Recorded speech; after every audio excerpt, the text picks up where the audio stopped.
And right now to breaking news. For the first time in nearly 80 years, the Washington State Fair has been canceled. We're glad you're with us today. I'm Greg Copeland. I'm Jessica Janner Castro. Those details just announced a few minutes ago, and for some perspective, the only time it was ever closed was when the military took it over as an internment camp. The fair didn't even close for the Spanish flu. King 5's Drew Mickelson is joining us live now with details. Drew, not only is this such a disappointment for so many families, but this also means no celebration for the fair's 120th anniversary, right?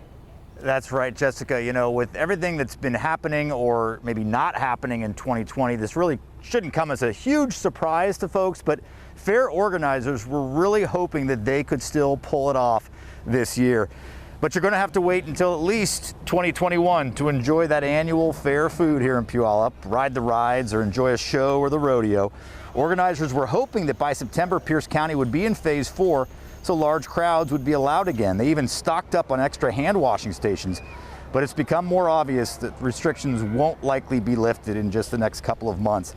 How big an impact does the Washington State Fair have on the economy? Well, in 2017, nearly 2,000 employees got temporary employment here. And for many seniors, it's an annual tradition. Some have returned to the same job for decades.